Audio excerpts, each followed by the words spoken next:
गांधी युग परीक्षा उपयोगी तथ्य। गांधी जी ने स्कूली पढ़ाई राजकोट तथा कॉलेज की भावनगर के श्यामल दास कॉलेज में की थी।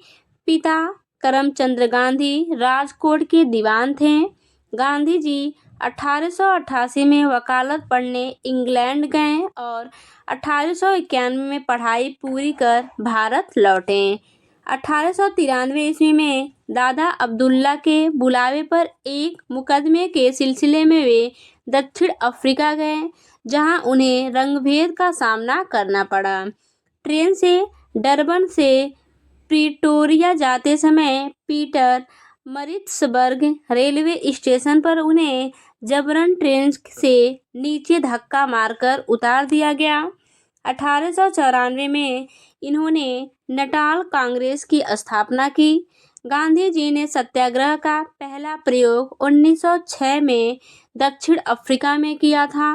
1915 में अंग्रेजी सरकार ने इन्हें कैसर-ए-हिंद उपाधि से सम्मानित किया और भर्ती करने वाला सार्जेंट कहलाए। 9 जनवरी 1915 को गांधी जी अफ्रीका से भारत लौटे तथा पहला भाषण बनारस हिंदू विश्वविद्यालय के उद्घाटन समारोह में दिया।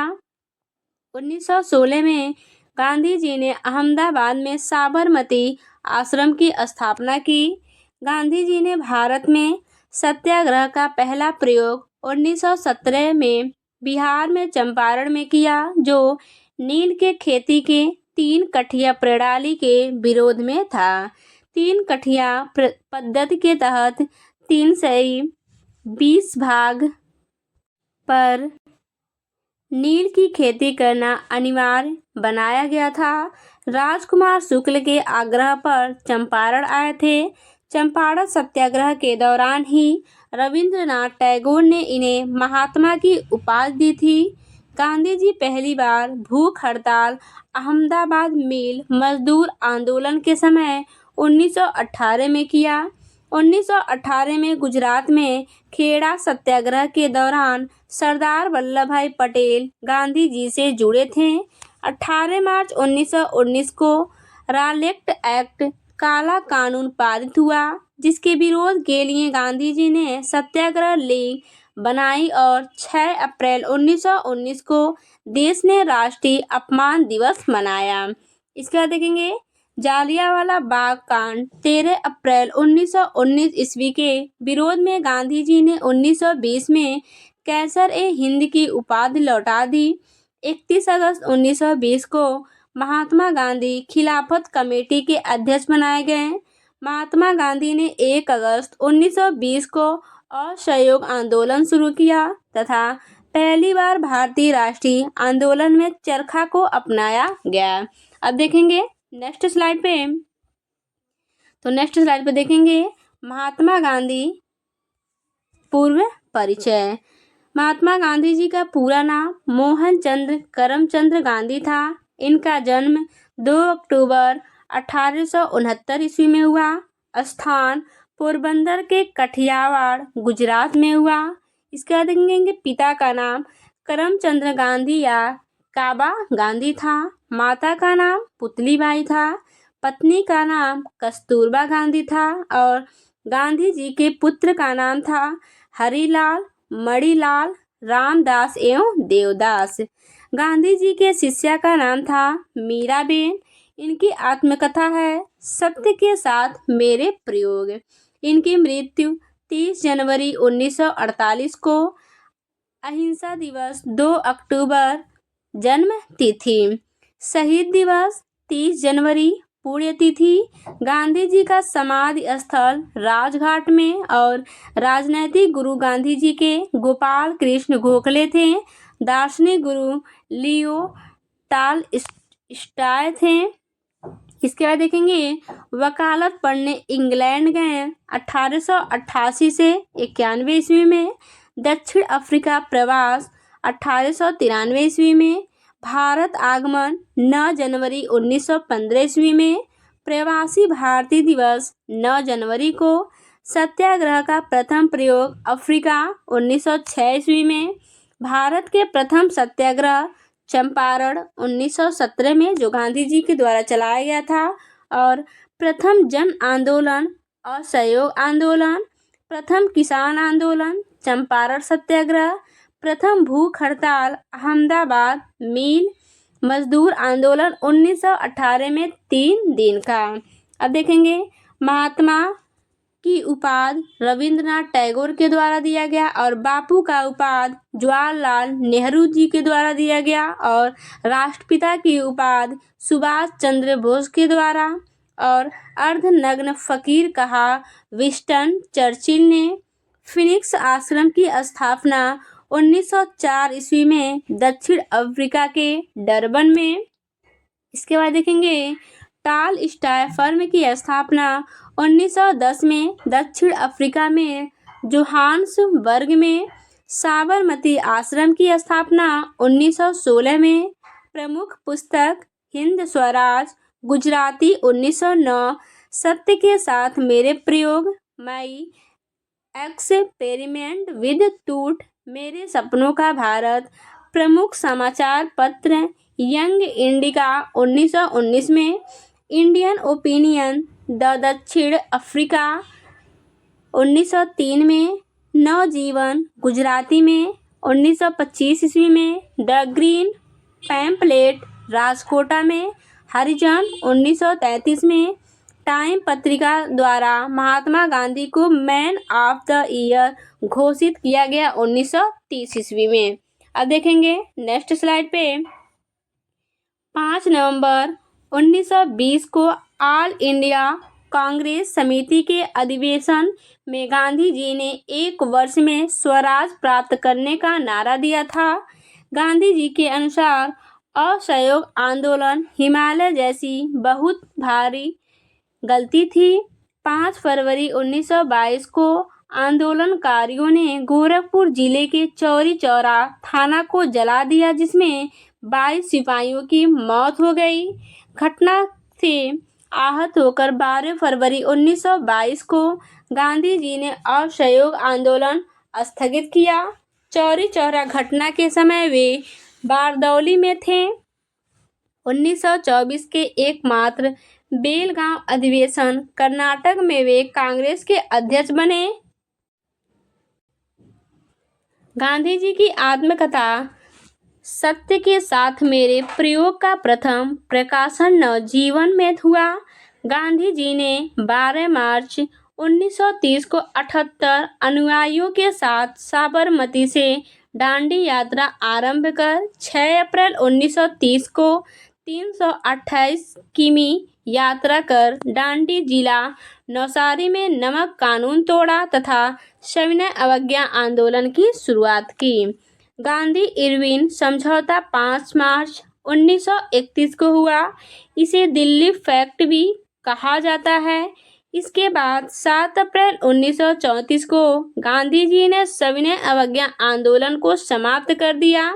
हरिजन सेवक संघ अध्यक्ष घनश्याम दास बिड़ला की स्थापना गांधी जी ने 1932 में की। महात्मा गांधी और अंबेडकर जी के बीच पूना समझौता 24 सितंबर 1932 को पुणे के यरवदा जेल में हुआ था। 1942 में प्रस्तुत क्रिप्स प्रस्ताव को गांधी जी ने पोस्ट डेटेड चेक कहा। 8 अगस्त 1942 को प्रारंभ भारत छोड़ो आंदोलन। अगस्त क्रांति के दौरान ही गांधी जी ने करो या मरो का नारा दिया था।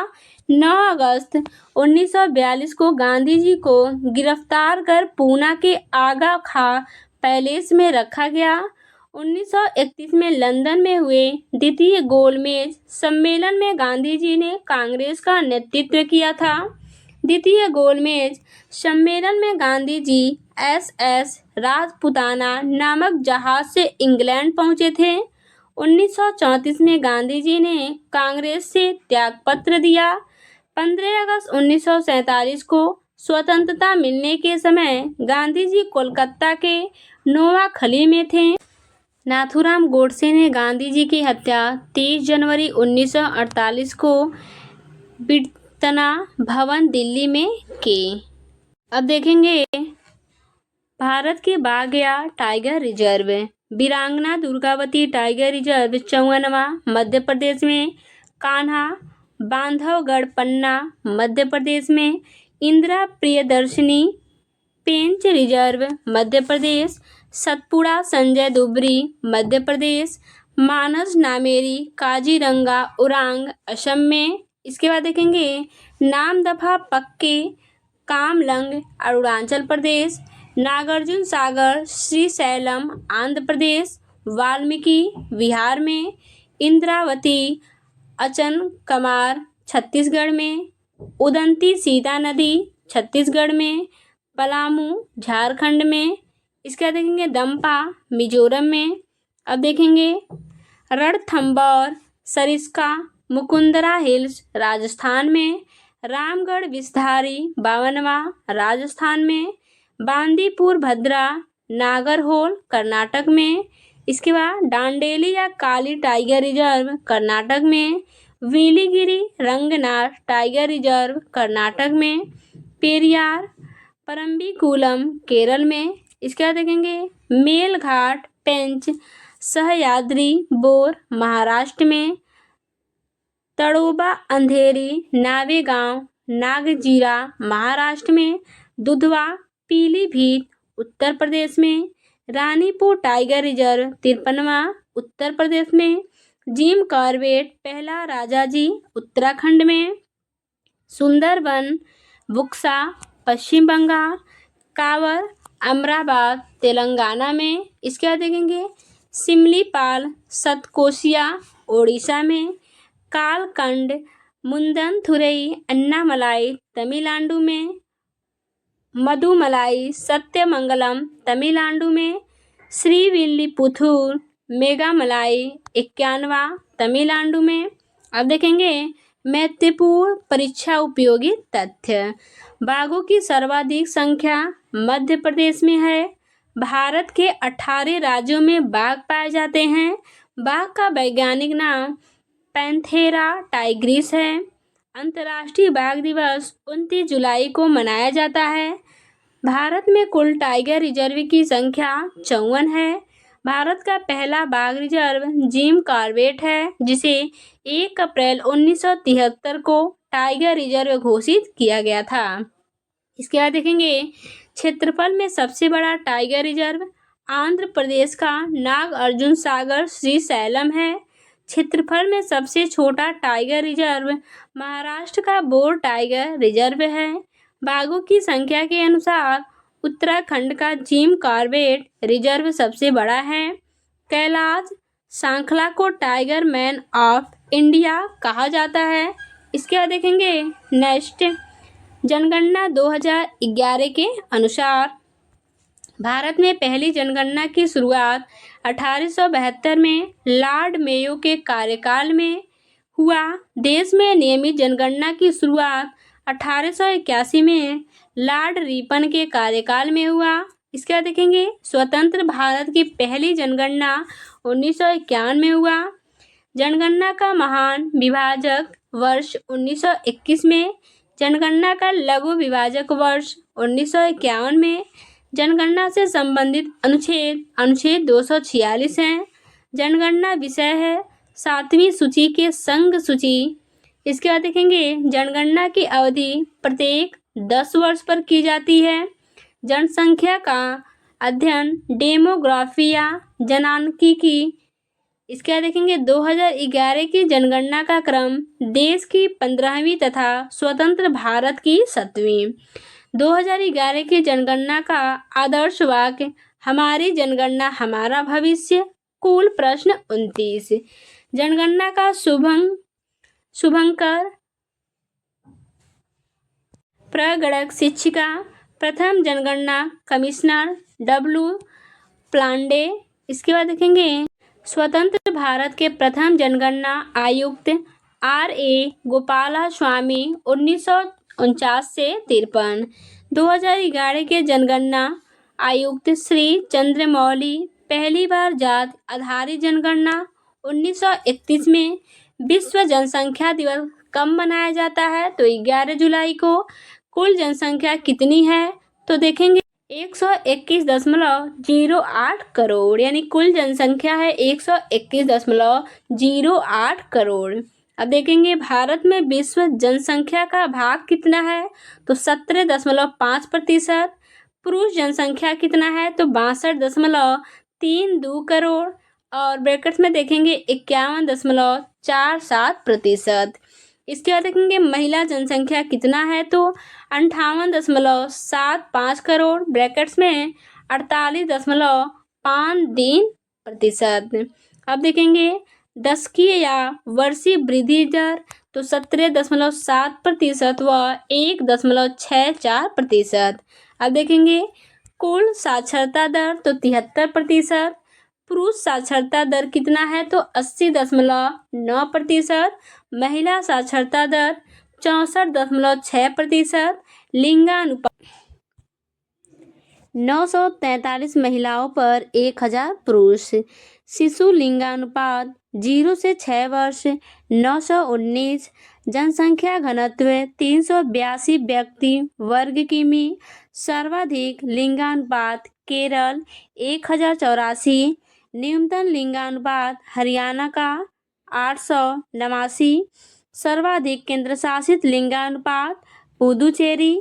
न्यूनतम केंद्रशासित लिंगानुपात दमन व दीव। इसके बाद देखेंगे सर्वाधिक जनसंख्या घनत्व बिहार का 1106। न्यूनतम जनसंख्या घनत्व अरुणाचल प्रदेश का। सर्वाधिक केंद्रशासित जन घनत्व दिल्ली का। न्यूनतम केंद्रशासित जन घनत्व अंडमान निकोबार। सर्वाधिक जनसंख्या उत्तर प्रदेश 19.98 करोड़। न्यूनतम जनसंख्या सिक्किम का 6.11 लाख। सर्वाधिक केंद्रशासित जनसंख्या दिल्ली। न्यूनतम केंद्रशासित जनसंख्या लक्षद्वीप। एकमात्र राज्य जहां जनसंख्या घाट नागालैंड। इसके बाद देखेंगे सर्वाधिक साक्षरता केरल का 94%। न्यूनतम साक्षरता बिहार का 61.8%। न्यूनतम महिला साक्षरता बिहार का 51.5%। सर्वाधिक केंद्रशासित साक्षरता लक्षद्वीप। न्यूनतम केंद्रशासित साक्षरता दादरा नगर हवेली। अधिकतम जनसंख्या जिला ठाणे जो महाराष्ट्र में है। इसके बाद देखेंगे कम जनसंख्या वाला जिला दिबांग घाट अरुणाचल प्रदेश। अधिक जिलों वाला राज्य उत्तर प्रदेश जिसमें 75 जिले हैं। अब देखेंगे नेक्स्ट भारत के प्रमुख रामसर साइट से संबंधित, तो बखिरा वन्य जीव अभयारण्य उत्तर प्रदेश में। हैदरपुर आर्द्र भूमि उत्तर प्रदेश। सूर सरोवर कीथम झील उत्तर प्रदेश। नवाबगंज पक्षी अभयारण्य उत्तर प्रदेश। पार्वती अर्गा पक्षी अभयारण्य उत्तर प्रदेश।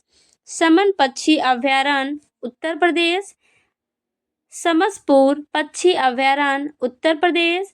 सांडी पक्षी अभयारण्य उत्तर प्रदेश। सरसई नावर झील उत्तर प्रदेश। भिंडवास वन्य जीव अभयारण्य हरियाणा में। इसके बाद देखेंगे सुल्तानपुर राष्ट्रीय उद्यान हरियाणा में। खिजाडिया पक्षी अभयारण्य गुजरात में। थोल झील वन्य जीव अभयारण्य गुजरात में। वाधवाना आर्द्र भूमि गुजरात में। नाल सरोवर पक्षी अभयारण्य गुजरात में। इसके बाद देखेंगे तस्वकर झील लद्दाख। नंदूर मधेश्वर पक्षी अभयारण्य महाराष्ट्र। काबरताल झील बिहार में। आसन संरक्षण रिजर्व उत्तराखंड। नांगल वन्य जीव अभयारण्य पंजाब में। केशवपुरा मियाँ समुदाय आरक्षित पंजाब में। कंजली झील पंजाब में। सुंदरबन डेल्टा झील पश्चिम बंगाल में।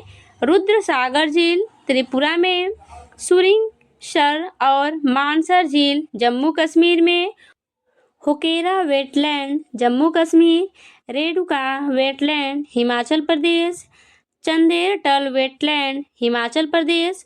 पॉइंट कैलिमेरे अभयारण्य तमिलनाडु में। भितरकनिका मैंग्रोव ओडिशा।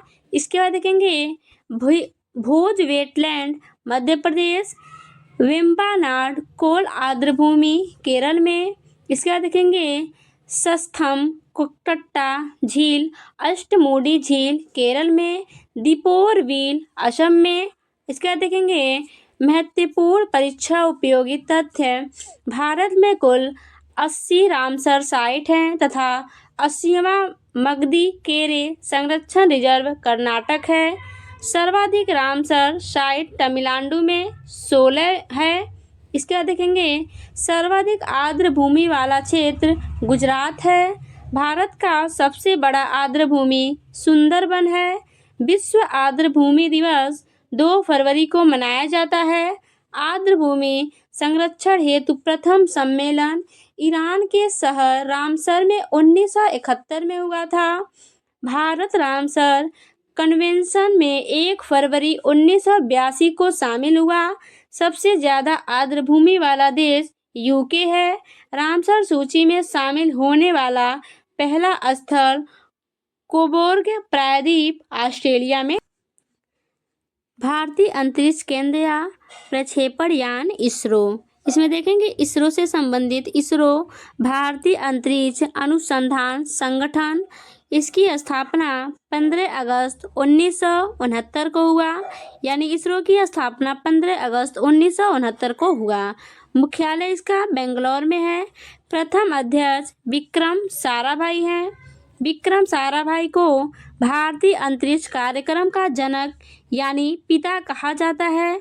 विक्रम साराभाई अंतरिक्ष केंद्र स्थित है और तिरुवनंतपुरम केरल में स्थित है। यानी विक्रम साराभाई अंतरिक्ष केंद्र तिरुवनंतपुरम केरल में स्थित है। सतीश धवन अंतरिक्ष केंद्र स्थित है श्रीहरिकोटा में यानी आंध्र प्रदेश में। सतीश धवन अंतरिक्ष केंद्र स्थित श्रीहरिकोटा में आंध्र प्रदेश में है। इसका देखेंगे स्पेस एप्लीकेशन सेंटर अहमदाबाद में है। राष्ट्रीय सुदूर संवेदी केंद्र हैदराबाद में है। भारतीय सुदूर संवेदी संस्थान देहरादून में है। नासा का गठन 1958 मोहम्मद वासी गठन डीसी के द्वारा हुआ। स्पेस एजेंसियां NASA अमेरिका में, JAXA जापान में, ISA इजराइल में, CNSA चीन में, ROSCOSMOS रूस में, SUPARCO पाकिस्तान में, AEB ब्राज़ील में। भारत का पहला मौसम उपग्रह कल्पना 1 पुराना नाम मैटसैट है। अब देखेंगे भारत का प्रथम संचार उपग्रह एप्पल है। भारत का प्रथम चंद्र मिशन चंद्रयान 1 है। पहला पृथ्वी अवलोकन उपग्रह EOS-03 है। भारत का पहला सौर मिशन आदित्य L1 है। अब देखेंगे नेक्स्ट अंतरिक्ष कार्यक्रम। विश्व का अंतरिक्ष युग में प्रवेश 1957 में हुआ। यानी विश्व का अंतरिक्ष युग में प्रवेश 1957 में हुआ। भारत में अंतरिक्ष कार्यक्रम 1962 में शुरू हुआ। अंतरिक्ष विभागीय आयोग की स्थापना 1972 में हुआ। अंतरिक्ष में प्रथम जानवर लाइका जिसे कुतिया कहा जाता है। अंतरिक्ष में पहुंचने वाला प्रथम व्यक्ति मेजर यूरी गागारिन सोवियत संघ 1961। अंतरिक्ष में जाने वाली प्रथम महिला वेलेंतीना तेरेस्कोवा सोवियत संघ 1963। इसके बाद देखेंगे अंतरिक्ष में तैरने वाला प्रथम व्यक्ति अलेक्सी लियोनोव सोवियत संघ 1965। अंतरिक्ष में तैरने वाली प्रथम महिला स्वेतलाना सवित्काया। यानी अंतरिक्ष में तैरने वाली प्रथम महिला थी स्वेतलाना सवित्काया। अंतरिक्ष में प्रथम एशियाई फार्म तुआनपे। अंतरिक्ष में जाने वाला प्रथम भारतीय स्क्वाड्रन लीडर राकेश शर्मा 3 अप्रैल 1984 को जो अंतरिक्ष में जाने वाला प्रथम भारतीय पुरुष था। इसके बाद देखेंगे अंतरिक्ष में प्रवेश करने वाली भारतीय मूल की प्रथम महिला कल्पना चावला 1997। इनका जन्म 1962 में हरियाणा के करनाल गांव में हुआ था। अब देखेंगे अंतरिक्ष में प्रवेश करने वाली प्रथम मूल की दूसरी महिला सुनीता विलियम्स 2006 में गई थी। यानी अंतरिक्ष में प्रवेश करने वाली भारतीय मूल की दूसरी महिला सुनीता विलियम्स थी और प्रथम महिला कौन थी? तो कल्पना चावला थी। क्या देखेंगे अंतरिक्ष में प्रवेश करने वाली भारतीय मूल की तीसरी महिला शीर्षा बांदला 2011 जो वर्जिन गैलेक्टिक एजेंसी द्वारा और इनका जन्म आंध्र प्रदेश में हुआ था। यानी जो तीसरी महिला थी वो शीर्षा बांदला थी और दूसरी महिला सुनीता विलियम्स थी और पहली महिला कल्पना चावला थी। इसके बाद देखेंगे कल्पना चावला की मृत्यु 1 फरवरी 2003 कोलंबिया यान के दुर्घटनाग्रस्त होने से हो गया। सर्वाधिक समय तक अंतरिक्ष में रहने वाली महिला क्रिस्टीना कोच जो 328 दिन 2020 में रही हैं। इसके बाद देखेंगे प्रथम मानव रहित अंतरिक्ष यान लूना 16 भारत का प्रथम चालक रहित यान लक्ष्य चंद्रमा पर उतरने वाला प्रथम चालक विहीन अंतरिक्ष यान लूना 9 चंद्रमा पर पैर रखने वाला प्रथम व्यक्ति नील आर्मस्ट्रांग अमेरिका का रहने वाला था जो 21 जुलाई 1969 को पहुंचा था। इसके बाद देखेंगे चंद्रमा पर मानव को पहुंचने वाला प्रथम अंतरिक्ष यान अपोलो 11 चंद्रमा पर मानव भेजने वाला प्रथम देश संयुक्त राष्ट्र अमेरिका था। यानी चंद्रमा पर मानव भेजने वाला प्रथम देश संयुक्त राष्ट्र अमेरिका रहा। इसके बाद देखेंगे प्रथम अंतरिक्ष पर्यटक डेनिस टीटो यूएसए पहली महिला अंतरिक्ष पर्यटक अनुशे अंसारी 2006 में ईरानी मूल की अमेरिकी प्रथम अंतरिक्ष शटल कोलंबिया यूएसए मंगल पर उतरने वाला प्रथम यान वाइकिंग फर्स्ट। इसके बाद देखेंगे अंतरिक्ष में प्रक्षेपित प्रथम उपग्रह स्पुतनिक फर्स्ट सोवियत संघ द्वारा 1957 को दुनिया की सबसे शक्तिशाली अंतरिक्ष दूरबीन James Webb space telescope America Bharat की पहली महिला अंतरिक्ष वैज्ञानिक का नाम सविता रानी है। इसके बाद देखेंगे नेक्स्ट स्लाइड पे भारतीय अंतरिक्ष मिशन चंद्रयान फर्स्ट। अब भारतीय अंतरिक्ष मिशन चंद्रयान फर्स्ट से संबंधित देखेंगे जो बहुत इम्पोर्टेंट है। प्रक्षेपण तिथि 22 अक्टूबर 2008 को इसरो द्वारा सतीश धवन अंतरिक्ष केंद्र से चंद्रमा पर पहुंचा। 14 नवंबर 2008 को प्रक्षेपण यान रॉकेट PSLV से XLC से 11 तत्कालीन इसरो अध्यक्ष G माधवन राय चंद्रयान फर्स्ट चंद्रमा के जिस स्थान पर उतरा था उस स्थान का नाम जवाहर पॉइंट रखा गया है। इसके बाद देखेंगे चंद्रयान 2 के बारे में। प्रक्षेपण तिथि 22 जुलाई 2019 को इसरो द्वारा सतीश धवन अंतरिक्ष केंद्र से चंद्रमा की कक्षा में प्रवेश 20 अगस्त 2019 को और प्रक्षेपण यान रॉकेट GSLV MK से तृतीय M1। इसके बाद देखेंगे तत्कालीन इसरो अध्यक्ष के शिवन थे। चंद्रयान 2 के 3 हिस्से थे ऑर्बिटर लैंडर विक्रम और रोवर प्रज्ञान। इसके बाद देखेंगे चंद्रयान 3 के बारे में। प्रक्षेपण तिथि 14 जुलाई 2023 इसरो द्वारा सतीश धवन अंतरिक्ष केंद्र से सफल लैंडिंग 23 अगस्त 2023 को यह सफल हो गया 23 अगस्त 2023 में। अब देखेंगे प्रक्षेपण यान rocket LVM-3M4 theme science of the moon. Chandrayaan 3 में एक लैंडर विक्रम और एक रोवर प्रज्ञान है। इसमें ऑर्बिटर नहीं है।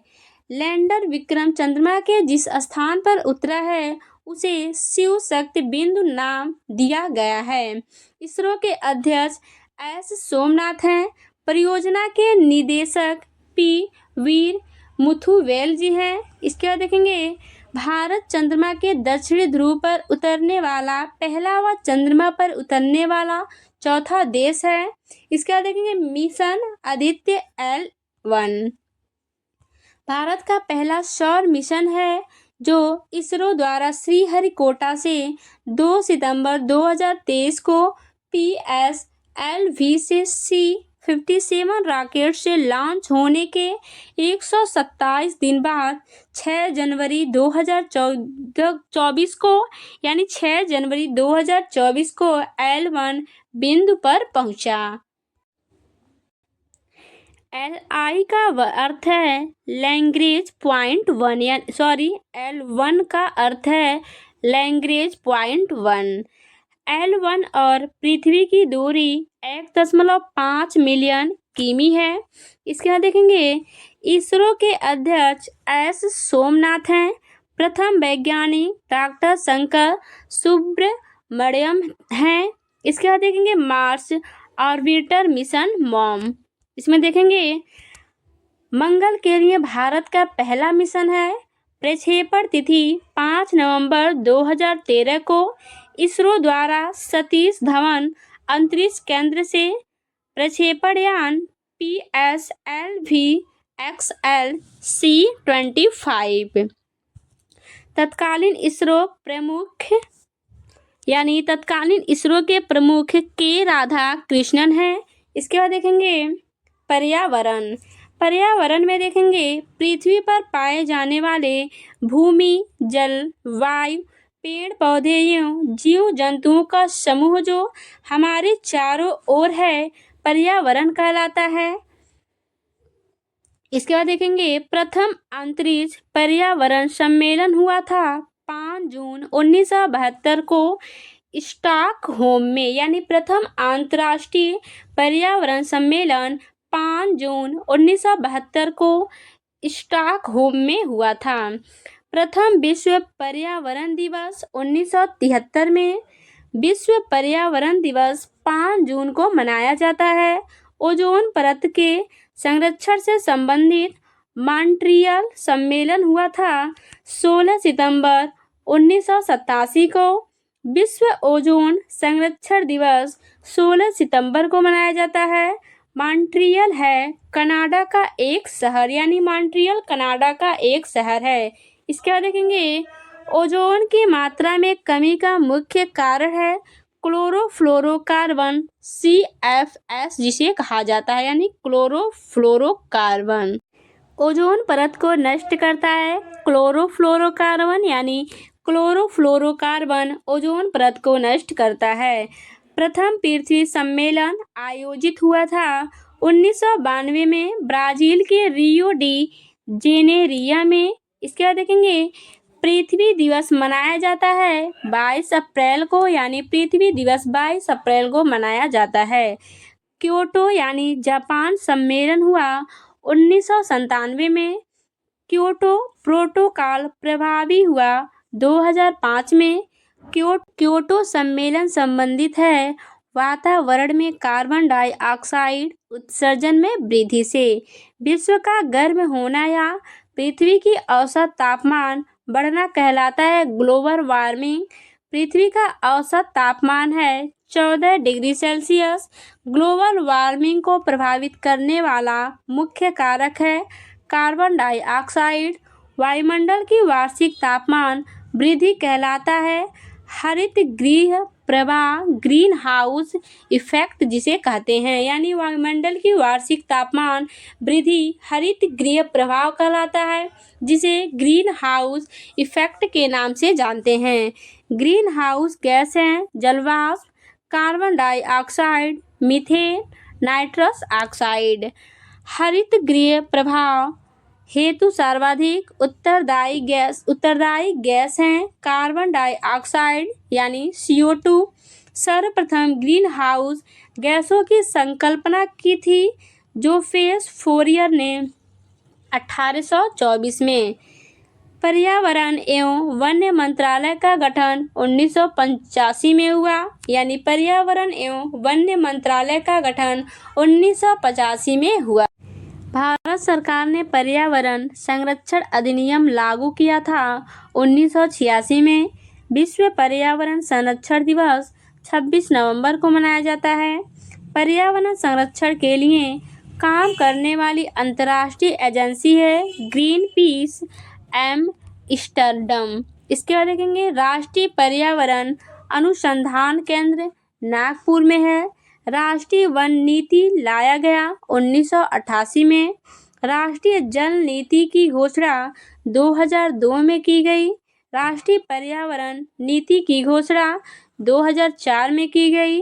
राष्ट्रीय हरित प्राधिकरण की स्थापना 2010 में हुआ। विश्व आर्द्र भूमि दिवस 2 फरवरी को मनाया जाता है। विश्व वन्य दिवस 21 मार्च को मनाया जाता है। जैव विविधता दिवस 22 मई को मनाया जाता है। इसके बाद देखेंगे रेड डाटा बुक जारीकर्ता IUCN संबंधित है विलुप्त या संकटग्रस्त जीवों से। IUCN का मुख्यालय ग्लैंड यानी स्विट्जरलैंड में है। जैव विविधता संरक्षण अधिनियम 2002 में हुआ। इसके बाद देखेंगे नेक्स्ट स्लाइड पे परिस्थिति यानी पारिस्थितिक में देखेंगे जीवधारियों तथा उनके वातावरण के पारस्परिक संबंधों का अध्ययन कहलाता है पारिस्थितिक यानी इकोलॉजी। इकोलॉजी शब्द का प्रथम प्रयोग रीटर ने 1865 में, अर्नेस्ट हैकल ने 1869 में किया था।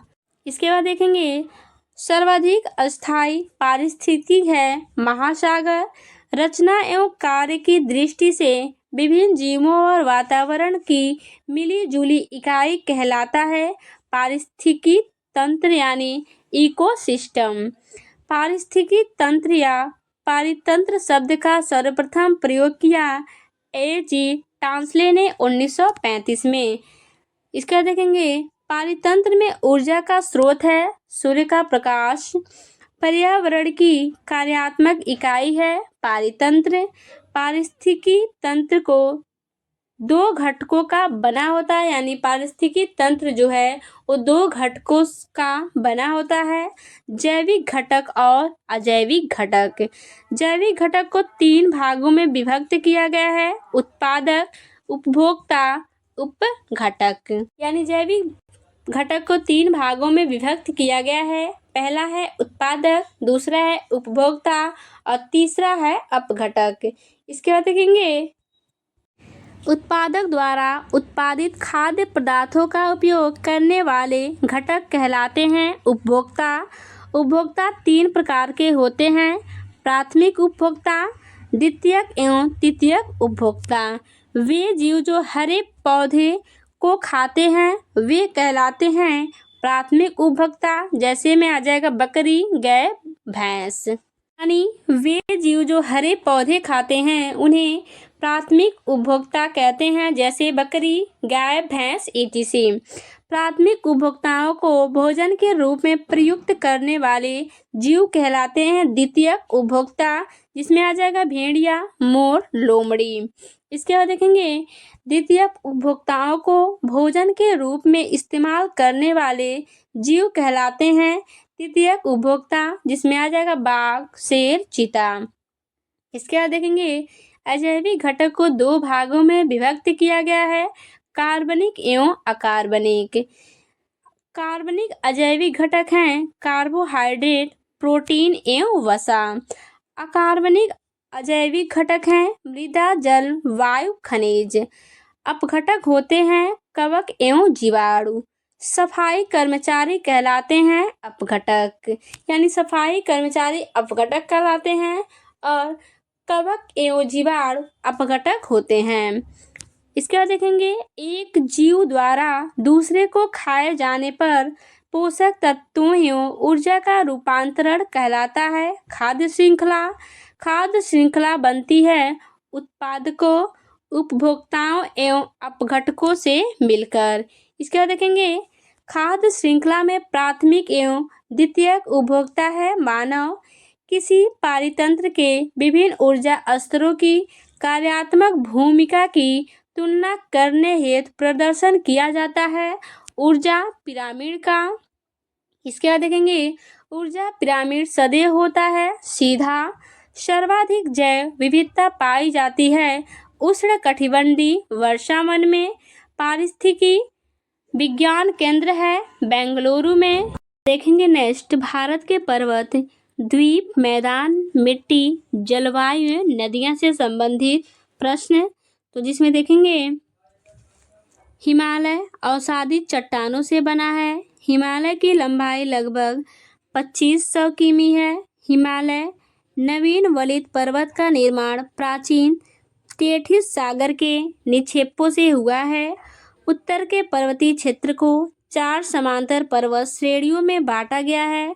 ट्रांस हिमालय तिब्बत क्षेत्र, हिमाद्री या महान हिमालय, लघु या मध्य हिमालय तथा शिवालिक या बाह्य हिमालय। हिमालय की सबसे ऊंची श्रेणी हिमाद्री है। भारत का सर्वोच्च शिखर कंचनजंगा सिक्किम 8598 मीटर हिमाद्री में स्थित है। विश्व की सबसे ऊंची चोटी माउंट एवरेस्ट, ऊंचाई इसकी 8850 मीटर हिमाद्री में स्थित है। माउंट एवरेस्ट को नेपाल में सागर माथा तथा तिब्बत में चोमोलुंगमा कहा जाता है। ट्रांस हिमालय महान हिमालय के उत्तर में है। इसका देखेंगे काराकोरम लद्दाख जास्कर तथा कैलाश पर्वत श्रेणियां ट्रांस हिमालय में पाई जाती है। भारत की सबसे ऊंची चोटी केटू या गाडविन आस्टीन है जो काराकोरम श्रेणी में स्थित है। अब देखेंगे ट्रांस हिमालय बृहद या महान हिमालय से हिंज लाइन या सूचर जोन के द्वारा अलग होती है। लघु हिमालय महान हिमालय के दक्षिण में है। इसके बाद पीर पंजाल या बनिहाल जम्मू कश्मीर धौलाधर हिमाचल प्रदेश तथा महाभारत श्रेणियां नेपाल लघु या मध्य हिमालय का भाग है। लघु हिमालय श्रेणी के ढालों पर मिलने वाले छोटे छोटे घास के मैदानों को जम्मू कश्मीर में मर्म या गुलमर्म सोनमर्म तथा उत्तराखंड में बुग्याल या एवं प्यार कहा जाता है। शिमला धौलाधर श्रेणी पर स्थित है। लद्दाख क्षेत्र में स्थित काराकोरम दर्रा भारत का सबसे ऊंचा दर्रा है। इसके बाद देखेंगे सीप किला बारालाचा ला तथा रोहतांग दर्रा हिमाचल प्रदेश में अवस्थित है। बुर्जिल और जोजिला दर्रा कश्मीर में है। लिपू लेक थांगला नीतिला दर्रा उत्तराखंड में है। जेलेपला और नथुला दर्रा सिक्किम में है। बोमडिला बुमला दीपू दिहांग तथा यांगयाप दर्रा अरुणाचल प्रदेश में अवस्थित है। इसके बाद देखेंगे बारालाचला दर्रा हिमाचल प्रदेश लेह मनाली को जोड़ता है। सेनेकोटा पासिया दर्रा तिरुवनंतपुरम तथा मंदुरे को तथा एलिफेंटा दर्रा दक्षिणी श्रीलंका को उत्तरी श्रीलंका जाफना से जोड़ता है। इसके बाद देखेंगे सेवराय पहाड़ियाँ चेन्नई तमिलनाडु में है। बृहद व लघु हिमालय के मध्य कश्मीर घाटी लाहौल स्फीति कुल्लू लद्दाख पीर पंजाल के बीच एवं कांगड़ा घाटियाँ अवस्थित हैं। शिमला कुल्लू मनाली दार्जिलिंग मसूरी रानीखेत आदि लघु हिमालय में स्थित हैं। अब देखेंगे नेक्स्ट स्लाइड पे शिवालिक सबसे नवीनतम पर्वत श्रेणी है।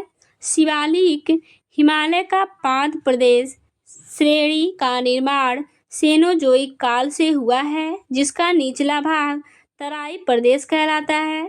शिवालिक लघु हिमालय से मेन ब्राउंडी फाल्ट द्वारा अलग होती है।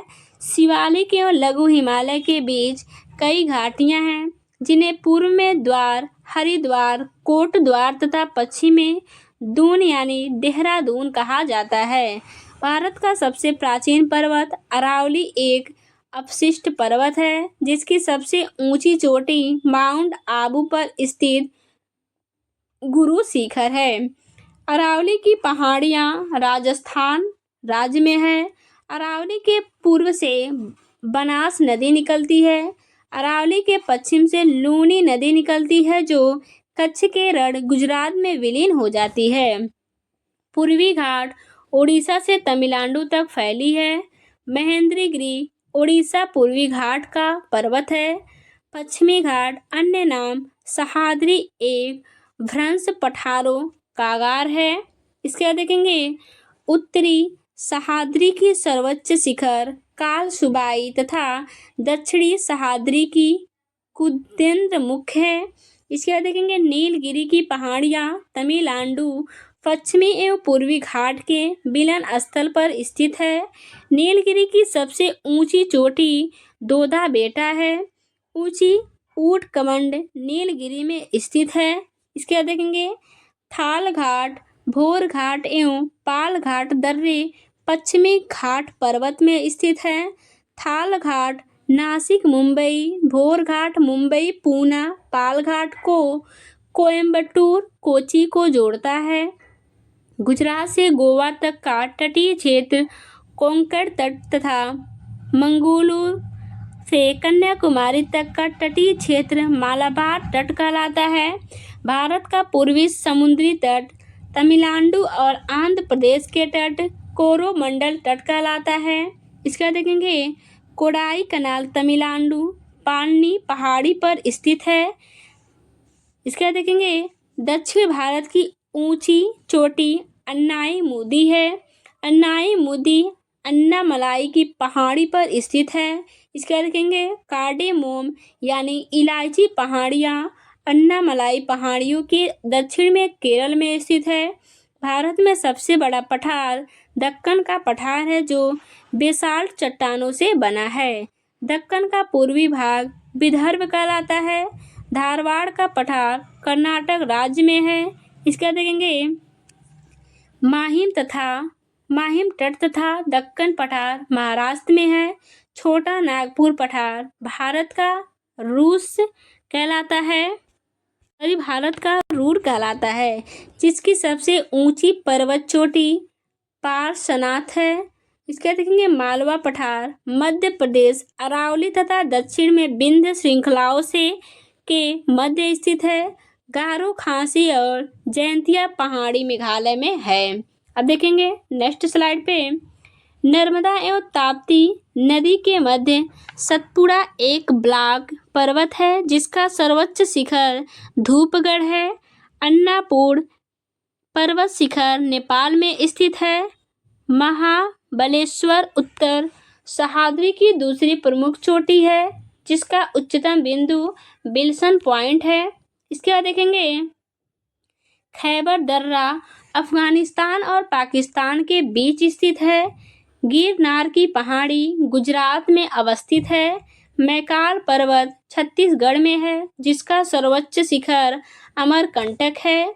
प्रायद्वीपीय पठार गोंडवाना लैंड का भाग है जिसकी आकृति त्रिभुजाकार है। सतपुड़ा की पहाड़ियाँ मध्य प्रदेश राज्य में है। विंध्याचल और सतपुड़ा पर्वत श्रेणियाँ प्रायद्वीपीय पठार को दो भागों में बांटती है। इसके देखेंगे दामोदर नदी छोटा नागपुर पठार से निकलती है। दामोदर नदी जैविक मरुस्थल कहलाता है। हिमालय की सबसे पूर्वी चोटी नमचा बर्मा अरुणाचल तिब्बत सीमा पर स्थित है। कैलाश पर्वतमाला चीन में स्थित है। नंदा देवी चोटी कुमायूं हिमालय का भाग है। नंदा देवी चोटी उत्तराखंड में स्थित है। इसका देखेंगे तिरुपति सेवाचलम पहाड़ी की घाटी में है। मध्य प्रदेश में पंचमढ़ी पर्यटक स्थल सतपुड़ा पहाड़ी पर स्थित है। पंचमढ़ी को सतपुड़ा की रानी कहा जाता है। नंदी हिल्स मैसूर शहर के पास स्थित है। महादेव पहाड़ी मध्य प्रदेश में स्थित है। सारामती पर्वत नागालैंड में स्थित है। महेंद्रगिरी चोटी पूर्वी घाट में स्थित है। भारत में सबसे बड़ा नदी मुख्य हुगली नदी का है। भारत के विशाल मैदान का निर्माण नदियों द्वारा बहाकर लाई गई निक्षेपों से हुआ है। इसके बाद देखेंगे गोखूर झीलें उत्तरी मैदान में पाई जाती है। पवन द्वारा निर्मित मैदान पेडी प्लेन कहलाता है। भारत की सबसे लंबी नदी गंगा की उत्पत्ति उत्तराखंड स्थित गंगोत्री हिमनद से होती है। वास्तव में देवप्रयाग से भागीरथी अलकनंदा नदियों की संयुक्त धारा गंगा कहलाती है। यमुना गंगा की सबसे लंबी सहायक नदी है। भारत में सबसे लंबी सहायक नदी यमुना है। यमुना नदी को खुला नाला कहा जाता है। सोन नदी गंगा में दक्षिण से मिलती है। गंडक नदी को नेपाल में शालिग्राम एवं नारायणी कहा जाता है। भारत में सबसे बड़ा नदी बेसिन गंगा का है। चीन तिब्बत क्षेत्र का सबसे लंबी नदी यरलुंग जंगबो भारत में ब्रह्मपुत्र कहलाती है। बांग्लादेश में गंगा को पद्मा कहा जाता है। बांग्लादेश में ब्रह्मपुत्र को जमुना कहा जाता है। अब देखेंगे नेक्स्ट पेज, तो इस पे देखेंगे गंगा एवं ब्रह्मपुत्र की संयुक्त धारा मेघना कहलाती है, जिसकी सहायक नदी बराक है। ब्रह्मपुत्र नदी पर असम में विश्व का सबसे बड़ा नदी द्वीप माजुली स्थित है। ब्रह्मपुत्र को तिब्बत में सांगपो, अरुणाचल में दिहांग तथा असम में ब्रह्मपुत्र कहा जाता है। नदी द्वारा लाए गए अवसाद का जमाव जब मुहाने पर होता है तो डेल्टा का निर्माण होता है। डेल्टा की आकृति त्रिभुजाकार होती है। जो नदी डेल्टा नहीं बनाती है उसके मुहाने को एस्च्यूरी ज्वार नदमुख कहते हैं। नर्मदा नदी ज्वार नदमुख का निर्माण करती है। कावेरी गंगा महानदी नदियां डेल्टा बनाती है।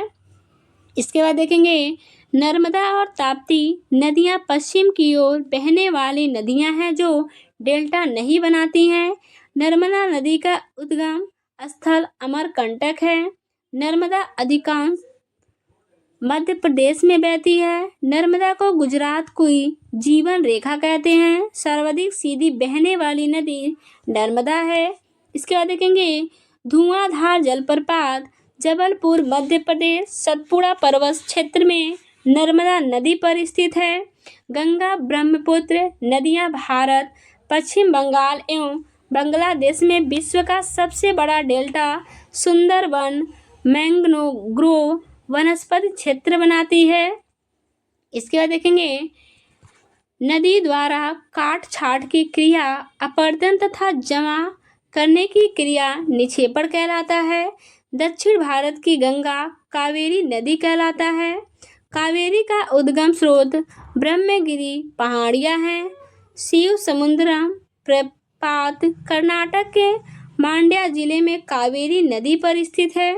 इसके बाद देखेंगे कावेरी जल विवाद कर्नाटक तमिलनाडु तथा कृष्ण नदी विवाद आंध्र प्रदेश कर्नाटक एवं महाराष्ट्र राज्यों से संबंधित है। प्रायद्वीपीय भारत की सबसे लंबी नदी गोदावरी तथा दूसरी सबसे लंबी नदी कृष्णा है।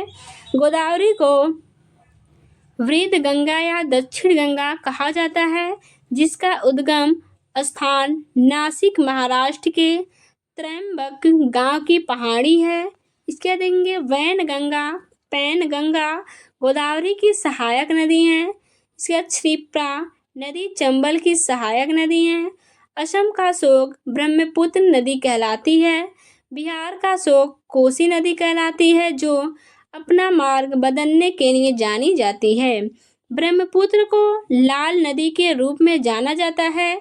बिहार के कटिहार में कोसी गंगा से मिलती है। बंगाल का शोक दामोदर नदी कहलाती है। उड़ीसा का शोक ब्राह्मणी नदी कहलाती है। महानदी उड़ीसा में अपना डेल्टा बनाती है। भारत की सबसे लंबी नदी इंदिरा गांधी नहर या राजस्थान नहर सतलज एवं ब्यास नदी से जल पाती तथा हरिके बैराज से निकलती है। इसके बाद देखेंगे मिट्टी का अध्ययन पेडोलॉजी कहलाता है। झीलों का अध्ययन लिम्नोलॉजी कहलाता है। चट्टानों का अध्ययन पेट्रोलॉजी कहलाता है। अब देखेंगे नेक्स्ट स्लाइड पे, भारत की ऊंची झील चोलामू सिक्किम में है। भारत की सबसे बड़ी कृत्रिम झील गोविंद बल्लभ पंत सागर है, जो उत्तर प्रदेश में रिहंद नदी पर बनाए गए बांध से बना है। इसके बाद देखेंगे कोलोरेडो नदी पर निर्मित मिंड झील संसार का सबसे बड़ा मानव निर्मित झील है।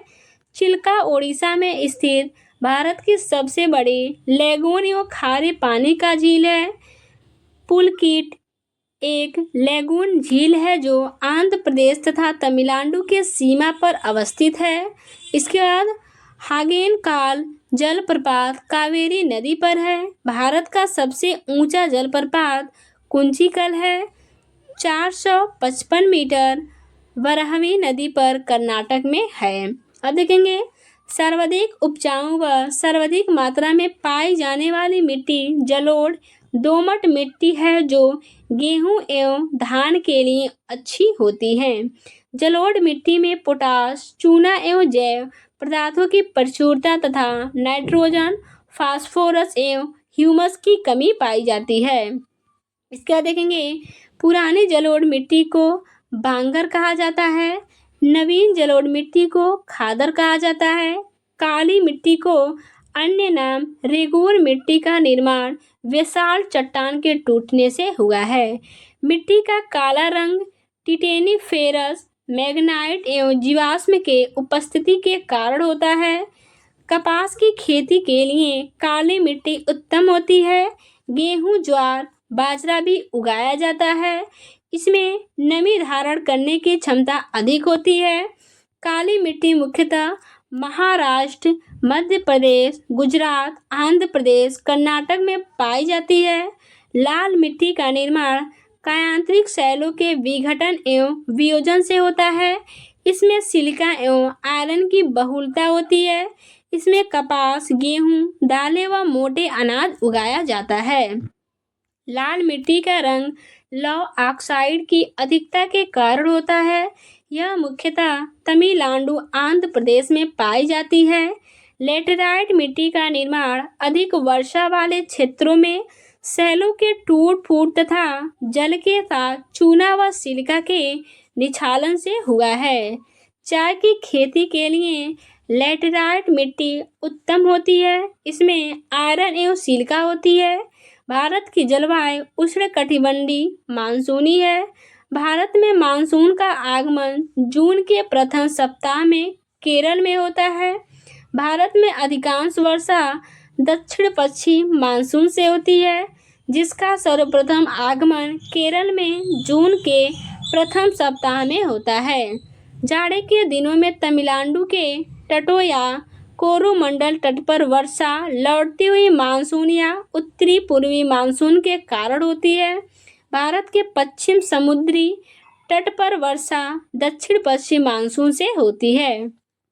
अब देखेंगे नेक्स्ट स्लाइड पे, ग्रीष्म काल में आने वाली तूफानों को पश्चिम बंगाल में काल वैशाखी कहा जाता है।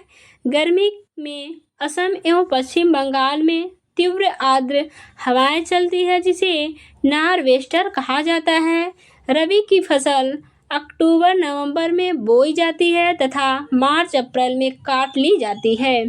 खरीफ की फसल जून जुलाई में बोई जाती है तथा नवंबर दिसंबर में काट ली जाती है। गेहूं, जौ, चना, मटर, सरसों, आलू, राई रबी फसलें हैं, जबकि धान, गन्ना, तिलहन, ज्वार, बाजरा, मक्का, अरहर खरीफ फसलें हैं। इसके बाद देखेंगे भारत के द्वीप समूह को दो भागों में बांटा है, लक्षद्वीप एवं अंडमान निकोबार द्वीप समूह है। अंडमान निकोबार द्वीप समूह बंगाल की खाड़ी में तथा लक्षद्वीप समूह अरब सागर में स्थित है। यानी अंडमान निकोबार द्वीप समूह बंगाल की खाड़ी में स्थित है और लक्षद्वीप समूह अरब सागर में स्थित है। लक्षद्वीप समूह प्रवाल कोरल निर्मित है। श्रीहरिकोटा आंध्र प्रदेश प्रवाल द्वीप है। लक्षद्वीप की राजधानी कावारती है। लक्षद्वीप में कुल द्वीपों की संख्या 36 है। 8 डिग्री चैनल मिनिकॉय मालदीव को तथा 9 डिग्री चैनल लक्षद्वीप मिनिकॉय को अलग करता है। लक्षद्वीप का समूह सबसे बड़ा आंड्रोट है। लक्षद्वीप समूह का सबसे छोटा द्वीप विट्रा है। लक्षद्वीप के लोग मलयालम भाषा बोलते हैं। अंडमान निकोबार द्वीप ज्वालामुखी निर्मित है। अंडमान निकोबार समूह में कुल 572 द्वीप हैं। 10 डिग्री चैनल अंडमान को निकोबार से, जबकि ग्रैंड चैनल सुमात्रा द्वीप इंडोनेशिया को ग्रेट निकोबार द्वीप से अलग करता है। अंडमान निकोबार की राजधानी पोर्ट ब्लेयर है। पोर्ट ब्लेयर दक्षिण अंडमान में स्थित है। यह सेलुलर जेल व वीर सावरकर एयरपोर्ट है। हैवलॉक द्वीप, स्वराज द्वीप, राष्ट्र द्वीप, सुभाष चंद्र बोस द्वीप तथा नील द्वीप, शहीद द्वीप दक्षिण अंडमान में स्थित है। अब्दुल कलाम द्वीप, व्हीलर द्वीप ओडिशा से 150 किमी दूर बंगाल की खाड़ी में स्थित है। कोको स्ट्रेट, कोको द्वीप म्यांमार एवं उत्तरी अंडमान को अलग करता है। अंडमान निकोबार द्वीप समूह को मरकत द्वीप, एमराल्ड आइलैंड भी कहा जाता है। अंडमान निकोबार की सबसे ऊंची चोटी सैडल पीक है, जो उत्तरी अंडमान में स्थित है। नारकोंडम द्वीप उत्तरी अंडमान के पूर्व में है। अंडमान निकोबार की दूसरी सबसे ऊंची चोटी माउंट थूलियर है, जो ग्रेट निकोबार पर है। दक्कन पास दक्षिणी व लघु अंडमान के बीच है। ओंग छोटा अंडमान द्वीप के जनजाति हैं। इसका देखेंगे शाम्पेन निकोबार द्वीप के जनजाति हैं। भारत का एकमात्र सक्रिय ज्वालामुखी बैरन द्वीप मध्य अंडमान के पूर्व भाग में स्थित है। पवन द्वीप आदम ब्रिज का एक भाग है। आदम ब्रिज तमिलनाडु पंबन द्वीप के धनुषकोडी से श्रीलंका के मन्नार द्वीप तक है। अंग्रेजों के समय शिमला भारत की ग्रीष्मकालीन राजधानी थी। सेब उत्पादन में अग्रणी राज्य जम्मू कश्मीर है। भारत का सबसे ऊंचा बांध टिहरी उत्तराखंड में निर्माण 2006 भागीरथी नदी पर बना है। भारत का सबसे लंबा बांध हीराकुंड बांध महानदी पर ओडिशा में निर्माण 1956 है। प्रसिद्ध स्थल कुरुक्षेत्र हरियाणा में स्थित है। प्लासी पश्चिम बंगाल के नदिया जिले में स्थित है। हल्दी घाट युद्ध भूमि राजस्थान में है। हरियाणा वह पहला राज्य है जहां सभी गांवों में बिजली पहुंचाई गई। पानीपत हरियाणा में स्थित है। पानीपत को बुनकरों को शहर कहते हैं। भारत में ऊनी वस्त्र की पहली मिल 1876 ईस्वी में कानपुर में स्थापित की गई। फूलों की घाटी चमोली उत्तराखंड में है। Jim Corbett national park Uttarakhand स्थान 1936 भारत का प्रथम राष्ट्रीय पार्क है। भारत का सबसे बड़ा बाघ अभयारण्य नागार्जुन सागर श्रीशैलम आंध्र प्रदेश तेलंगाना है। उसके बाद है हुंडरू प्रपात स्वर्ण रेखा नदी पर रांची में है। बिहार बंगाल से 1912 में अलग हुआ था। 1936 को ओडिशा बिहार से अलग हुआ था। पहला सूती वस्त्र मिल को 1818 में कोलकाता में फोर्ट ग्लास्टर में स्थापित किया गया। भारत का पहला उर्वरक कारखाना 1906 ईस्वी में रानीपेट तमिलनाडु में लगाया गया था। कागज का पहला सफल कारखाना लखनऊ में 1889 में स्थापित किया गया। भारत में दिया सलाई का प्रथम कारखाना 1921 में अहमदाबाद में स्थापित किया गया। इसका देखेंगे जूट तथा पटसन उत्पादन में अग्रणी पश्चिम बंगाल है। भारतीय वन्य जीव संस्थान देहरादून में है। सलीम अली पक्षी विज्ञान तथा प्राकृतिक इतिहास केंद्र कोयम्बटूर तमिलनाडु में है। सलीम अली पक्षी अभयारण्य चराओं या गोवा में है। कपास उत्पादन में अग्रणी राज्य गुजरात है। इसके बाद देखेंगे मूंगफली उत्पादन में अग्रणी राज्य गुजरात है। भारत में पहला जल विद्युत संयंत्र की स्थापना 1897 में दार्जिलिंग पश्चिम बंगाल में की गई। शिव समुद्रम जल विद्युत केंद्र 1902 में कावेरी नदी पर कर्नाटक में स्थापित की गई थी। इसके बाद देखेंगे सलीम स्टील प्लांट तमिलनाडु में स्थित है। भारत के प्रथम परमाणु विस्फोट स्माइलिंग बुद्धा 18 मई 1974 को, जबकि दूसरा 11 मई 1998 में पोखरण राजस्थान में किया था। नागौर राजस्थान जिले के मकराना क्षेत्र में भारत का उत्कृष्ट संगमरमर पाया जाता है। सोयाबीन उत्पादन में अग्रणी मध्य प्रदेश है। सांची स्तूप तथा खजुराहो मध्य प्रदेश में है। भारतीय ला अनुसंधान संस्थान रांची में है। इसके बाद नंदनकानन उद्यान भुवनेश्वर ओडिशा में है। सबसे बड़ा गुफा मंदिर एलोरा महाराष्ट्र में है। इसके बाद देखेंगे नेक्स्ट स्लाइड पे क्षेत्रीय सम्मान ज्ञान। मलयालम केरल की राजभाषा है। अपना स्वतंत्र चैनल शुरू करने वाला पहला राज्य आंध्र प्रदेश है। बेंगलुरु को भारत का सिलिकॉन वैली एवं इलेक्ट्रॉनिक शहर के रूप में जाना जाता है। कॉफी उत्पादन में अग्रणी राज्य कर्नाटक है। कोयला उत्पादन में अग्रणी राज्य झारखंड में है। पुष्कर झील अजमेर राजस्थान में स्थित है। असोम स्थित काजीरंगा राष्ट्रीय उद्यान एवं सींग वाला गैंडा के लिए प्रसिद्ध है। इसके बाद देखेंगे सरदार सरोवर परियोजना गुजरात राज्य में है। मीनाक्षी मंदिर मदुरई तमिलनाडु में है। गोंडवाना कोयला क्षेत्र मध्य प्रदेश में पड़ता है। रणथंभौर अभयारण्य राजस्थान में है। अयोध्या सरयू नदी, लखनऊ गोमती नदी, सूरत ताप्ती नदी, श्रीनगर झेलम नदी, उज्जैन क्षिप्रा नदी, गोरखपुर राप्ती नदी के तट पर है।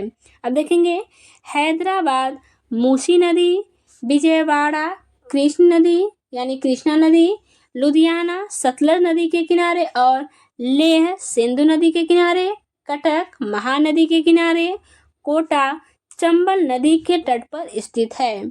अब देखेंगे विजय स्तंभ चित्तौड़गढ़ राजस्थान में है। खेतड़ी राजस्थान तांबा के लिए प्रसिद्ध है। नेपानगर अखबारी कागज के लिए प्रसिद्ध है। राष्ट्रीय रक्षा कॉलेज एनडीए खगड़वासला महाराष्ट्र में स्थित है। बॉम्बे हाई पेट्रोलियम उत्पादन के लिए प्रसिद्ध है।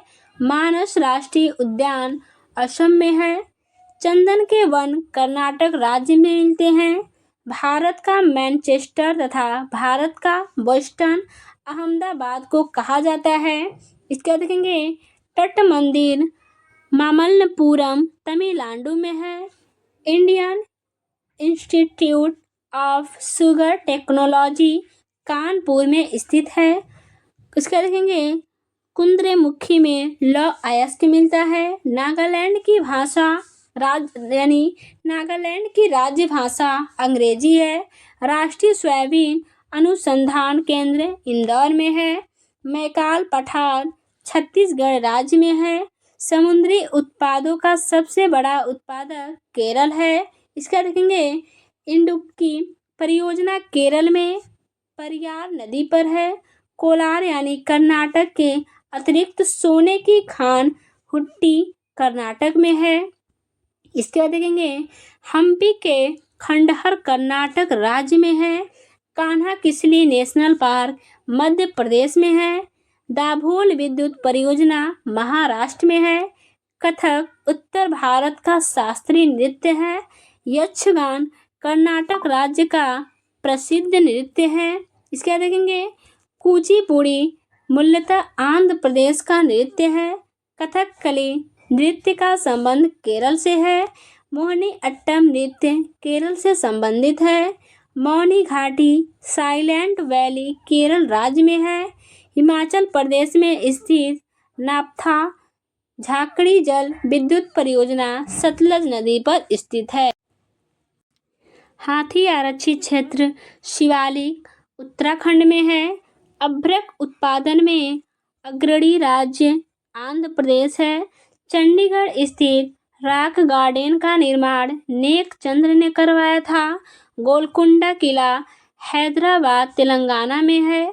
सरिस्का राष्ट्रीय उद्यान राजस्थान में है।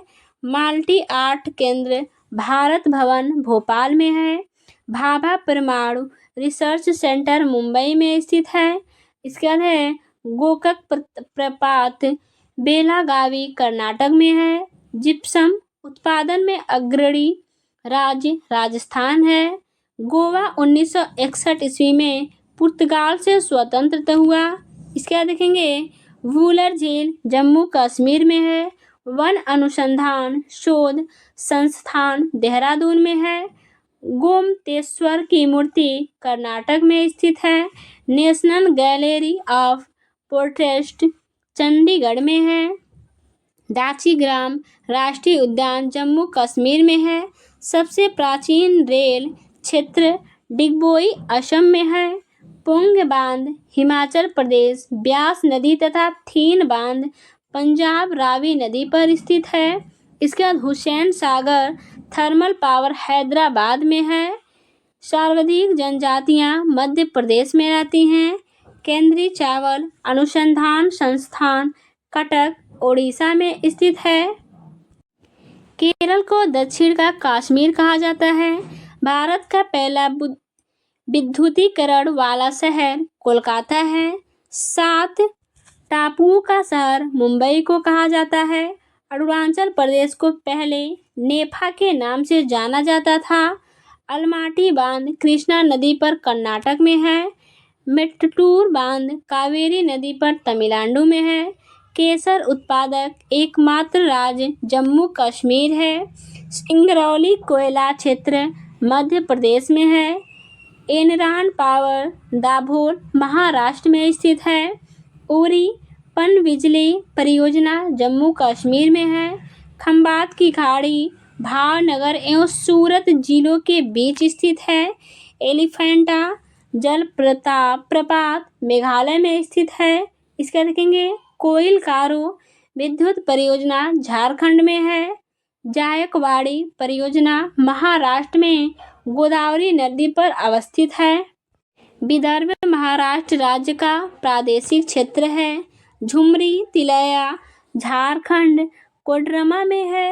आंध्र प्रदेश भारत का कोहिनूर कहलाता है। राष्ट्रीय राजधानी क्षेत्र एनसीआर में दिल्ली से सटे हरियाणा उत्तर प्रदेश तथा राजस्थान के कई शहरों को शामिल किया गया है। इसके बाद देखेंगे पूर्वोत्तर भारत में 7 राज्यों अरुणाचल प्रदेश नागालैंड मणिपुर मिजोरम त्रिपुरा मेघालय और असम को 7 सिस्टर्स कहा जाता है। पाकिस्तान से सिंधु नदी जल समझौता 19 सितंबर 1960 को किया गया था। नागार्जुन सागर परियोजना आंध्र प्रदेश तेलंगाना में कृष्णा नदी पर स्थित है। National would Foley park Jaisalmer में है। मुरादाबाद पीतल के बर्तन के लिए विख्यात है। थोरियम उत्पादक अग्रणी राज्य केरल है। अंतरिक्ष अनुप्रयोग केंद्र अहमदाबाद में है। गोवा राज्य की आधिकारिक भाषा कोंकणी है। सोमनाथ मंदिर गुजरात में स्थित है। महाबोधि मंदिर बोध गया में स्थित है। इसके बाद देखेंगे इंदिरा गांधी बॉटेनिकल गार्डन रायबरेली में है। इंदिरा गांधी टूलिप गार्डन श्रीनगर में स्थित है।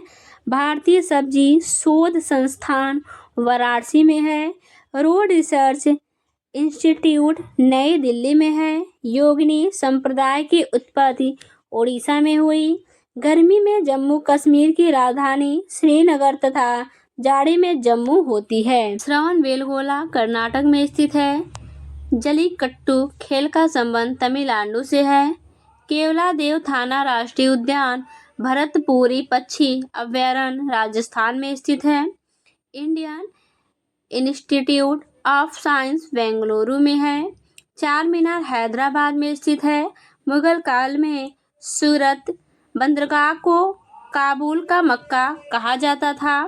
राजपूत राज मेवाड़ की राजधानी चित्तौड़ थी।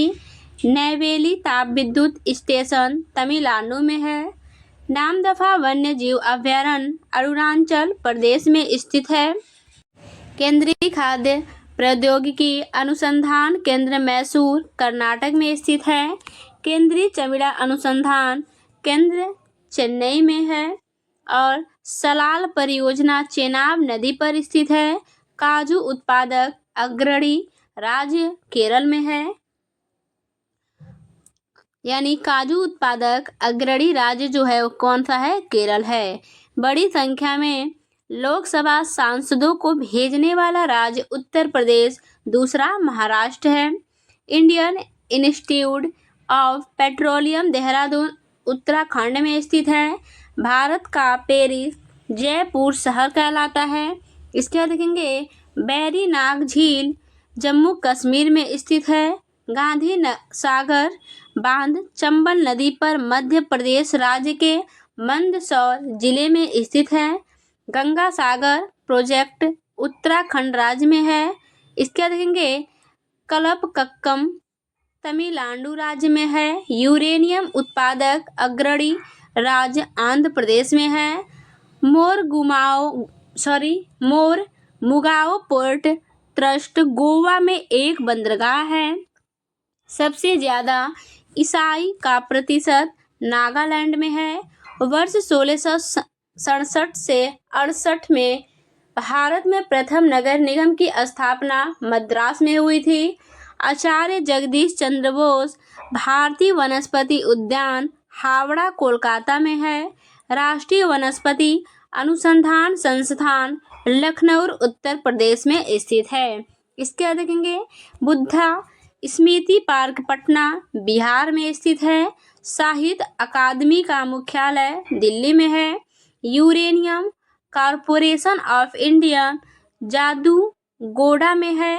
हिमालय पर्वतारोहण संस्थान दार्जिलिंग में है। इसके बाद देखेंगे नेक्स्ट स्लाइड पे नेहरू पर्वतारोहण संस्थान उत्तराखंड में है।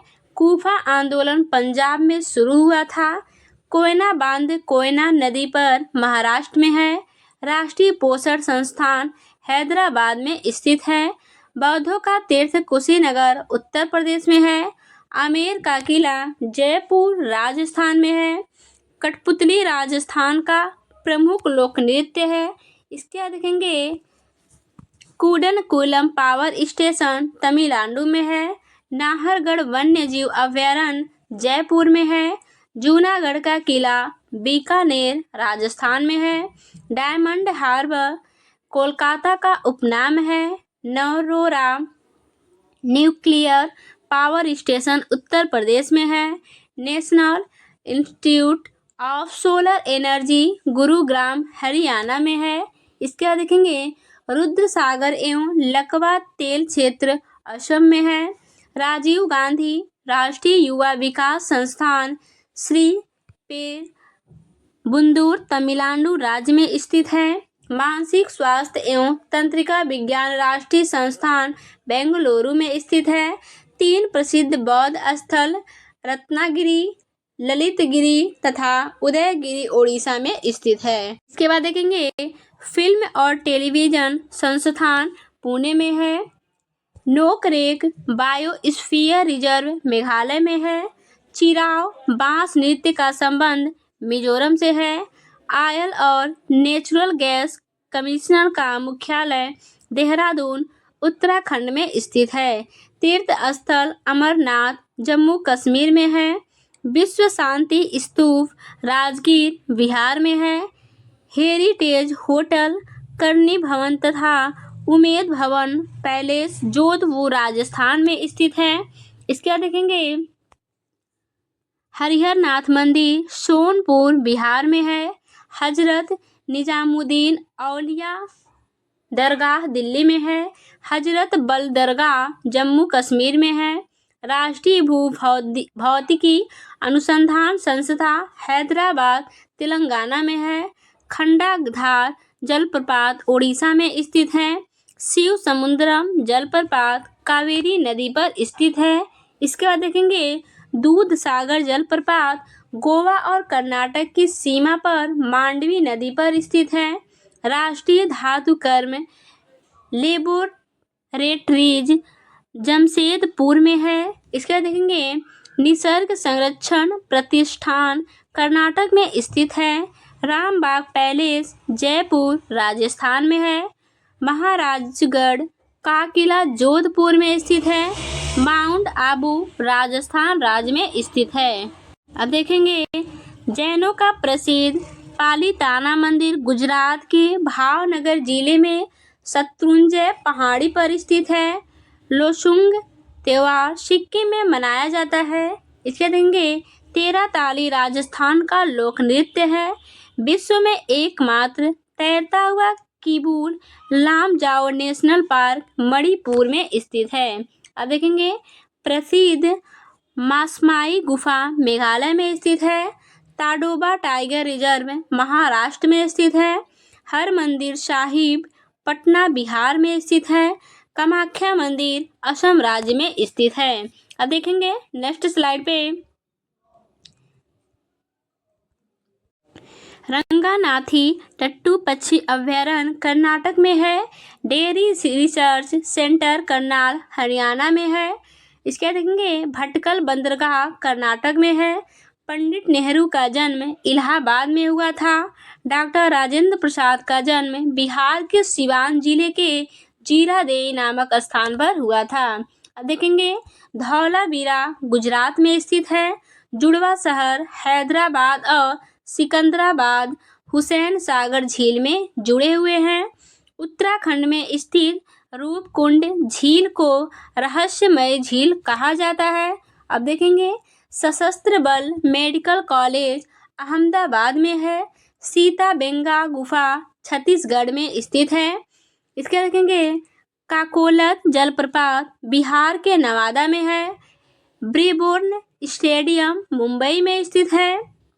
भारतीय वन सर्वेक्षण विभाग गठन 1981 का मुख्यालय देहरादून उत्तराखंड में है। इसके देखेंगे बगलीहार बांध चेनाब नदी पर कश्मीर में है। कपिल धारा जलप्रपात मध्य प्रदेश में स्थित है। गोएचाला पास सिक्किम में है। प्रसिद्ध चार धाम केदारनाथ यमुनोत्री बद्रीनाथ गंगोत्री यात्रा का संबंध उत्तराखंड से है। इसके बाद देखेंगे स्वतंत्र भारत की पहली बहुउद्देशीय परियोजना दामोदर घाटी परियोजना स्थापना 1948 में है। भारत की सबसे बड़ी बहुउद्देशीय परियोजना भांगड़ा नांगल सतलुज नदी पर पंजाब हरियाणा तथा राजस्थान की संयुक्त परियोजना है। मंगला नामक तेल कुआं राजस्थान में है। एशिया का सबसे बड़ा पवन ऊर्जा केंद्र मांडवी कच्छ गुजरात में स्थापित है। लक्ष्मीबाई सागर बांध तथा माता टीला परियोजना बेतवा नदी पर उत्तर प्रदेश में स्थित है। अब देखेंगे थारू जनजाति दिवाली को शोक पर्व के रूप में मनाती हैं, जो उत्तर प्रदेश उत्तराखंड तथा बिहार में निवास करती हैं। संस्थानों में विवाह को बापला कहा जाता है। अब देखेंगे गारो खासी जनजाति मेघालय असम तथा मिजोरम में बहती है, जो झूमिंग कृषि करती है। अब देखेंगे जारवा तथा सेंटिनलेजी जनजाति अंडमान तथा निकोबार द्वीप समूह में पाई जाती है। जारवा भारत की सबसे आद्य जनजाति है। गद्दी धौलाधर श्रेणी हिमाचल प्रदेश की जनजाति है, जबकि टोडा जनजाति नीलगिरी पहाड़ियों तमिलनाडु पर निवास करती है। अब देखेंगे टोडा जनजाति में बहुपति विवाह प्रथा है। बोडो जनजाति गारो पहाड़ियों पर रहती है। कचारी जनजाति का संबंध असम से है। गरासिया जनजाति का संबंध राजस्थान से है। चिनाब को हिमाचल में चंद्रभागा कहा जाता है। इसके बाद देखेंगे लुप्त प्राय पशु पक्षियों से संबंधित red data book international union for conservation of nature द्वारा जारी किया जाता है। भारतीय मौसम विभाग नई दिल्ली में है। अब देखेंगे जनगणना 2011 के अनुसार देश का 55% आबादी जीविका के लिए कृषि पर निर्भर है। कृषि 7वीं अनुसूची की राज्य सूची का विषय है। स्वतंत्र भारत के पहले कृषि मंत्री पंजाब राव देशमुख थे। देश के प्रथम कृषि विश्वविद्यालय गोविंद बल्लभ पंत कृषि विश्वविद्यालय की स्थापना 1960 में पंतनगर उत्तराखंड में हुई थी। प्रथम कृषि विज्ञान केंद्र की स्थापना 1974 में पुडुचेरी यानी पांडिचेरी में हुई थी। अब देखेंगे भारतीय कृषि अनुसंधान संस्था की स्थापना मूल रूप से 1905 में बिहार के पूसा में हुई थी। वर्तमान में भारतीय कृषि अनुसंधान संस्थान पूसा कैंपस दिल्ली में स्थित है। भारतीय कृषि का इतिहास नामक पुस्तक MS रंधावा द्वारा लिखी गई है। विश्व वन्य दिवस 21 मार्च को मनाया जाता है। हरित क्रांति का विश्व स्तरीय जन्मदाता नॉर्मन ई बोरलांग अमेरिकी को मनाया जाता है। बोरलांग पुरस्कार कृषि क्षेत्र से संबंधित है। भारत में हरित क्रांति की शुरुआत 1967 से 68 ईस्वी में हुई थी। MS स्वामीनाथन को भारत में हरित क्रांति का जनक माना जाता है। हरित क्रांति का जनक देश फिलीपींस है। हरित क्रांति शब्द का प्रयोग सर्वप्रथम अमेरिका के डॉक्टर विलियम गार्ड ने किया था। भारत में हरित क्रांति सर्वप्रथम पंजाब में आई, जिसका सर्वाधिक प्रभाव गेहूं पर पड़ा। गेहूं के लिए औसत तापमान 10 डिग्री सेल्सियस से 25 डिग्री सेल्सियस तथा वार्षिक वर्षा 50 से 75 सेमी जरूरी है। अब देखेंगे ग्लूटीन नामक प्रोटीन गेहूं में पाया जाता है। गेहूं उत्पादन में चीन प्रथम, भारत दूसरा है। गेहूं उत्पादन में अग्रणी राज्य उत्तर प्रदेश है। गेहूं का वानस्पतिक नाम ट्रिटिकम एस्टिवम है। सोना, कल्याण, अर्जुन गेहूं की किस्में हैं। गेहूं में 42 व चावल में 24 गुणसूत्र होती है। गेहूं के लिए सबसे उपयुक्त मिट्टी जलोढ़ है। गेहूं में विटामिन B1, B2 तथा B6 पाया जाता है। गेहूं में रस्ट रोग कवक के कारण होता है। चावल का वानस्पतिक नाम ओराइजा सटाइवा है, जो ग्रेमीनी कुल गेहूं भी का पौधा है। अब देखेंगे चावल में कार्बोहाइड्रेट 76%, प्रोटीन 6 से 7% तथा वसा 2.5% विद्यमान होते हैं।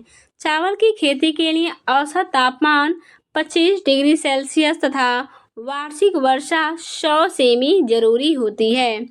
चावल को पॉलिश करने या ज़्यादा धोने पर विटामिन B1 यानी थायमीन नष्ट हो जाता है। इसके बाद देखेंगे धान में खैरा रोग जस्ते की कमी से होता है। जया, पद्मा, सोना व मधु धान की प्रजातियां हैं। विश्व में धान की प्रथम बौनी किस्म IR से 8 है। धान की खेती प्रतिरोपित बुआई द्वारा होती है। पूसा 444 बाजरा की एक प्रजाति है। इसके बाद देखेंगे पंत जी 114 चना की एक प्रजाति है। इसके बाद देखेंगे नेक्स्ट स्लाइड पे कृषि एवं पशुपालन। इसमें देखेंगे तंबाकू में विषैला तत्व निकोटीन होता है। दलहनी फसलों सोयाबीन का सर्वाधिक उत्पादन मध्य प्रदेश, सोया प्रदेश में होता है। दलहनी पौधा की जड़ों में राजोबियम जीवाणु पाया जाता है। दलहनों का राजा चना तथा रानी मटर है। पौधे नाइट्रोजन नाइट्रेट के रूप ग्रहण करते हैं। मिट्टी में नाइट्रोजन की कमी पूरी करने के लिए चना बोने को प्राथमिकता दी जाती है। 2,4-डी एक खरपतवार नाशी है। आम का वानस्पतिक नाम मैंजीफेरा इंडिका है। इसके बाद देखेंगे हार्टिकल्चर बागवानी से तथा ओलेरीकल्चर शाक सब्जियों के उत्पादन से संबंधित है। वनों और जंगलों का अध्ययन सिल्वीकल्चर के अंतर्गत किया जाता है। वृक्षों वनस्पतियों की खेती का अध्ययन वृक्ष संवर्धन कहलाता है। इसके बाद देखेंगे फलों का अध्ययन पोमोलॉजी कहलाता है। फलों के मीठे होने का कारण फ्रक्टोज है। फूलों का अध्ययन एंथेलॉजी कहलाता है। फूलों की खेती फ्लोरिकल्चर कहलाता है। अंगूर लता टमाटर की प्रजाति है। कल्याण पत्ता गोभी की उपजाऊ किस्म है। मक्का में पाया जाने वाला प्रोटीन जीन है। इसके बाद देखेंगे ब्लास्ट रोग धान से, हरित बाली रोग बाजरा से, अग्नि निर्जा रोग सेब से संबंधित है। श्वेत क्रांति दूध उत्पादन में तीव्र वृद्धि से संबंधित है, जिसे सार्थक करने के लिए 1970 में ऑपरेशन फ्लड की शुरुआत राष्ट्रीय डेयरी विकास बोर्ड द्वारा की गई। इसके बाद देखेंगे राष्ट्रीय डेयरी विकास बोर्ड की स्थापना 1965 में हुई, जिसका मुख्यालय गुजरात के आनंद में है। डॉक्टर वर्गीज कुरियन को भारत में श्वेत क्रांति ऑपरेशन फ्लड का जनक कहा जाता है। राष्ट्रीय डेयरी अनुसंधान संस्थान करनाल हरियाणा में स्थित है। दूध की शुद्धता लैक्टोमीटर से मापी जाती है। दूध में वसा मापन हेतु गर्भर विधि का प्रयोग किया जाता है। दूध का पीएच मान 6.4 से 6.6 होता है। दूध का पाश्चुराइजेशन लुई पाश्चर ने की। इसका देखेंगे पाश्चुरीकरण प्रक्रिया में दूध को 62 डिग्री सेल्सियस पर 30 मिनट तक रखा जाता है। अब देखेंगे दूध का रंग सफ़ेद केसिन के कारण तथा दूध घी का रंग पीला कैरोटीन के कारण होता है। दूध में मीठापन लैक्टोज के कारण होता है। दूध उत्पादन में भारत का स्थान पहला है। दूध से दही लैक्टोबैसिलस के कारण बनता है। चाय में थीन पाया जाता है। कॉफ़ी में कैफीन पाया जाता है और अरेबिका एवं रोबस्टा कॉफ़ी की किस्में हैं। देखेंगे नेक्स्ट स्लाइड पे चाय board, Kolkata coffee board, Bengaluru रबड़ बोर्ड, कोट्टाटायम तंबाकू बोर्ड गुट्टूर में है। चाय में लाल रस्ट रोग हरे शैवाल के कारण होता है। चिपको आंदोलन वन संरक्षण आंदोलन की शुरुआत 1973 में उत्तराखंड के चमोली जिला से हुआ था। चिपको आंदोलन के प्रणेता सुंदर लाल बहुगुणा थे। अब देखेंगे रेशम के कीड़ों को कोकून कहा जाता है, जो शहतूत की पत्तियों का भोजन करता है। कपास तथा जूट रेशेदार फसलें होते हैं। जूट को प्रायः गोल्डन फाइबर कहा जाता है।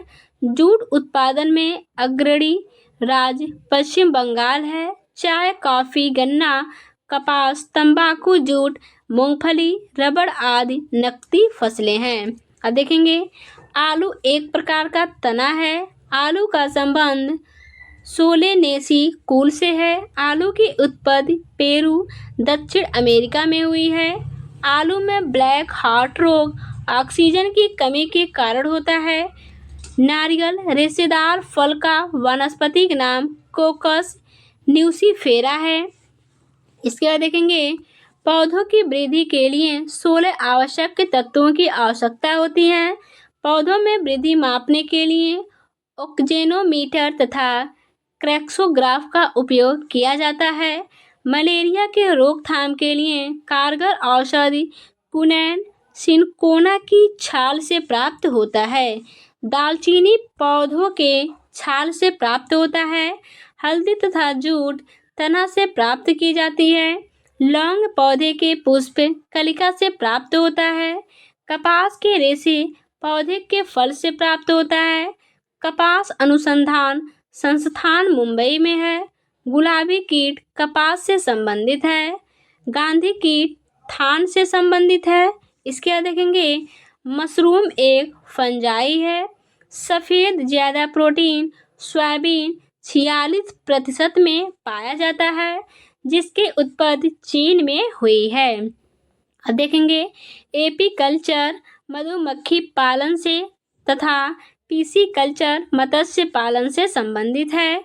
सेरीकल्चर रेशम उद्योग से तथा विटीकल्चर अंगूर की खेती से संबंधित है। इसके बाद देखेंगे एशियाई सब्जी अनुसंधान केंद्र ताइवान में, जबकि धान का अंतर्राष्ट्रीय शोध संस्थान मनीला यानी फिलीपींस में स्थित है। देखेंगे केंद्रीय चावल शोध संस्थान कटक उड़ीसा तथा केंद्रीय तंबाकू शोध संस्थान राजमुंदरी आंध्र प्रदेश में है। राष्ट्रीय कृषि वानिकी अनुसंधान केंद्र झांसी यानी उत्तर प्रदेश में स्थित है। भारत में सिंचाई कुओं नलकूपों से प्राप्त होती है और टिक्का रोग मूंगफली से संबंधित है। बंची टॉप रोग केला से संबंधित है। टमाटर लाइकोपीन के कारण लाल होता है। अब देखेंगे नेक्स्ट स्लाइड पे अल्फांसो एवं आम्रपाली आम की प्रजाति है।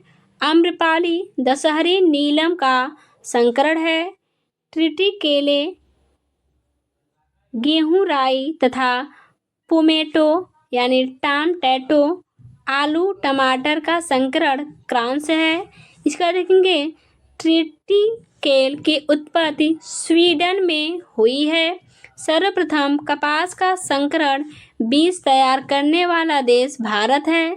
गन्ना का लाल सड़न रोग रेड लाल फफूंदी है। अब देखेंगे फफूंदी के कारण, जबकि मटर का मार्च रोग मैग्नीज के कमी के कारण होता है। यानी गन्ना का लाल सड़न रोग फफूंदी के कारण, जबकि मटर का मार्च रोग मैग्नीज के कमी के कारण होता है। नींबू में डाईबैक तथा लिटिल लीफ रोग कार्पल तत्व की कमी के कारण होता है। आम का बैगन में लिटिल लीफ रोग जस्ता के कमी के कारण होता है। अब देखेंगे अंत्योदय कार्यक्रम की शुरुआत 1978 में राजस्थान राज्य में हुआ था। फसल बीमा योजना भारत में 1 अप्रैल 1985 को लागू की गई। सबसे पुराना फल खजूर है। बेर को गरीबों का मेवा कहते हैं और गरीबों की सेव अमरूद को कहा जाता है। यानी बेर को गरीबों का मेवा कहा जाता है और गरीबों की सेव अमरूद को कहा जाता है। फलों का राजा आम तथा रानी लीची है। मसालों की रानी इलायची को कहते हैं। मक्का को अनाज की रानी कहा जाता है और कृत्रिम रेयान सिल्क कहा जाता है यानी कहलाता है। अब देखेंगे सिल्क का सबसे बड़ा उत्पादक देश चीन है। डॉक्टर वीपी पॉल को भारत में गुलाब का पिता कहते हैं। अब देखेंगे भारतीय बागवानी अनुसंधान संस्थान बेंगलुरु यानी कर्नाटक तथा केंद्रीय औषधि शोध संस्थान लखनऊ उत्तर प्रदेश में स्थित है। भारतीय लाख अनुसंधान संस्थान नामकुम रांची में स्थित है। अब देखेंगे लाल क्रांति मांस या टमाटर उत्पादन से तथा पीली क्रांति का संबंध तिलहन उत्पादन से है। अब देखेंगे रजत क्रांति अंडा उत्पादन से तथा भूरी क्रांति उर्वरक उत्पादन से संबंधित है। बादामी क्रांति मसाला से तथा कृष्ण क्रांति पेट्रोलियम से संबंधित है। गुलाबी क्रांति झींगा या मछली उत्पादन तथा गोल क्रांति आलू उत्पादन से संबंधित है। अब देखेंगे भारतीय गन्ना शोध संस्थान कोयम्बटूर में है। भारतीय आलू शोध संस्थान शिमला में है। भारतीय दलहन अनुसंधान संस्थान कानपुर में है। भारत का बगीचा बेंगलुरु को तथा बगीचों का शहर कपूरथला को कहा जाता है। छत्तीसगढ़ को चावल या धान का कटोरा तथा उत्तर प्रदेश को चीनी का कटोरा कहा जाता है। अब देखेंगे पंजाब भारत का अन्न भंडार कहलाता है। भारत की गेहूं की कटोरी हरियाणा को कहते हैं। नासिक को अंगूर का बगीचा कहा जाता है। विश्व का कहवा पात्र ब्राजील को कहा जाता है। लौंग का द्वीप जंजीबार को कहा जाता है। मसालों का बगीचा केरल को कहा जाता है। देखेंगे नेक्स्ट स्लाइड पे कृष्णा और गोदावरी के डेल्टा क्षेत्र भारत का चावल का कटोरा कहलाता है।